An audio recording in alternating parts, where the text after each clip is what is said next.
السلام عليكم حبيباتي اللي نتمنى كامل تكونوا بخير وعلى خير.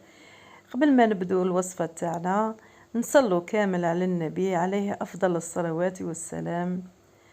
الوصفة تاعنا كما راكم تشوفوا فيها أمامكم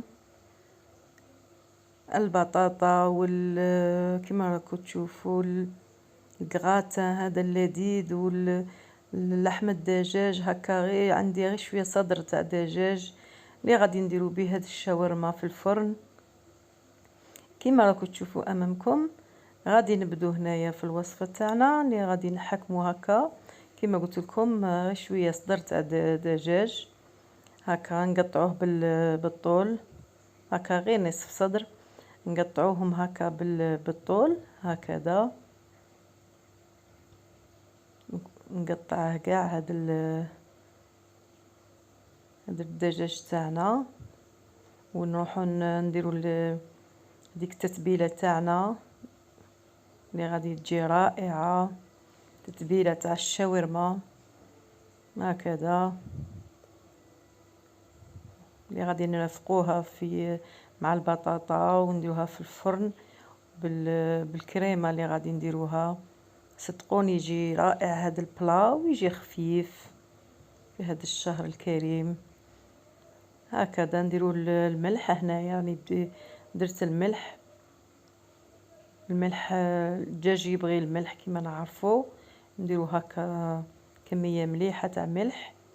هنايا نديرو الكيري تاع الدجاج وغادي نزيدو هنايا التوابل تاع الشاورما. هذا التابل تاع الشاورما اللي غادي يزيد له بنه على بنه هذا الدجاج ونخلطوهم جيدا هكذا. نزيدو هنايا الفلفل الاسود هكا حوالي كاع مغرف تاع قهوه. وهنا عندي لا موطارد هكذا. الخردل كما راكم تشوفوا هكا حوالي 2 مغارف صغار تاع الخردل ونخلطوا مليح هذا الخليط تاعنا نخلطوهم جيدا باش يتشرب هذا الدجاج تاعنا هذا الخليط تاع الشاورما. هنا عندي الثوم هذا اللي مرحي انا توجور نرحيه ونديره في الفريغو عفوا هكذا.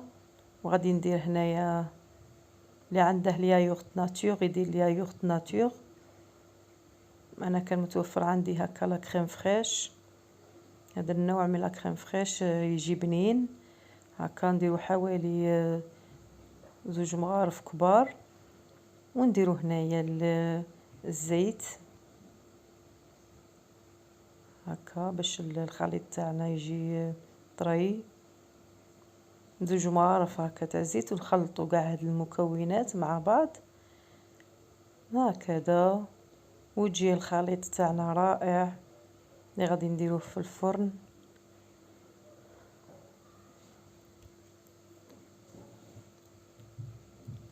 وهنايا نسيت باش نذكر الكركم كنت ضفت ثاني مغرف تاع الكركم هكذا. نخلطه جيدا وغادي نزيدو الخل هكا. الخل اللي غادي يعاون هذا الدجاج تاعنا يجي طري هكا مغرف كبيره تاع الخل. ودوك نخلو هذا الخليط تاعنا على جانب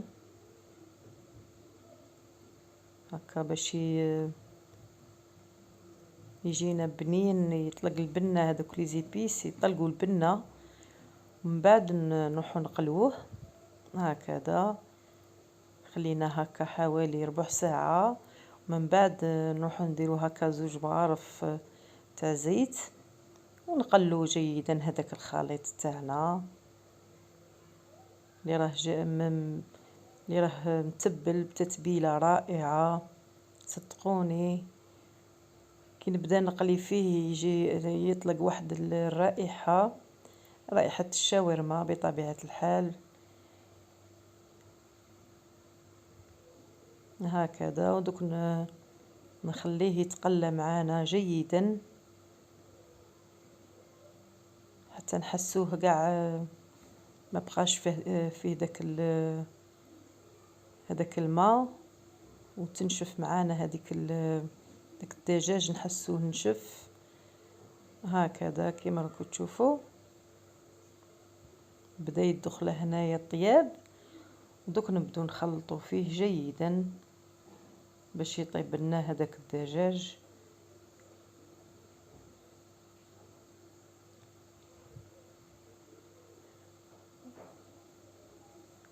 هكذا. وحنا نروحوا هنايا نقطعوا البطاطا تاعنا اللي غادي نديروا هاد قطع صغيره، ونروحوا باش نقلوها باش نرفقوها مع هاد هنايا صايد كيما راكم تشوفوا. طاب معايا هنا الدجاج هكذا، طفيت عليه. وهنايا كما قلت لكم نروح نقطع ديك البطاطا الى قطع صغيره ونقليها على حسب الكميه اللي تكوني باغيتها سيدتي هكذا. دوك نوجدوا البلا اللي غادي نرفقوه للفرن ونفرش فيه ديك البطاطا هكذا. من بعد نزيد فوقها هذاك الدجاج تاع الشاورما اللي كنا قليناه جيدا هكذا، نوزعوها في البلا. فيه واحد الرائحة بنينة هكذا. نحاولوا نعدلوها في البلا تاعنا. هذا البلا اللي غادي نرافقوه هنا في الفرن بعد ما نديروا له الكريمه اللي غادي تزيد له بنه على بنه وطراوه لهاد الشاورما تاعنا. خصوصا هاد البلا كي تحضريه هكا في هاد لي بلاي اللي يجوا ساهلين وتحضريهم بالخف سيداتي قبل الافطار. هنا عندنا زوج حبات بيض، هذه الكريمه اللي غادي نرافقوها مع البلا تاعنا. انا درت هنا زوج حبات تاع البيض كما هاكي تشوفي سيداتي هكذا. نضربوهم مليح، واللي غادي نزيدوا لهم كأس تاع حليب هكا. انا هذا الكاس تاعي عاد يرفد 240 مليلتر. وهنايا نزيد لها لا كريم فريش. انا عندي هذا النوع تاع لا كريم فريش، واللي عنده السائله او الياغورت ناتور تاني تجي انا هذا النوع نفضله يجي بنين تاع لا كريم فريش هكذا. ونضربوه جيدا، نخلطوا هذاك المزيج مليح. هذا الطبق يجي مشرب، يجي رائع. سورتو البنه هذيك تاع الشاورما وهذا المزيج تاع الكريمه هذه، صدقوني يجي رائع وراح يعجبكم اكيد، ويعجب الافراد الاسره تاعك سيدتي. وغادي تجي فيه بنه ما عندي ما نقول فيها. انا هنا زدت المورف تاع كريم فريش، مورف صغيره هكذا. ونخلطوا جيدا باش يتجانسوا هذوك المكونات مليح كما راكي تشوفي سيدتي هكذا. نخلطوهم مليح مليح. ومن بعد نروحوا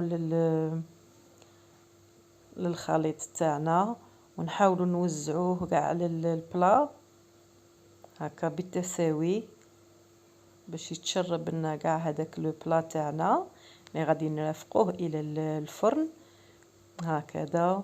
وتجينا هاد الوصفه تجينا بمشربه، تجي مشمخه كي طيب ما تجيش ناشفه.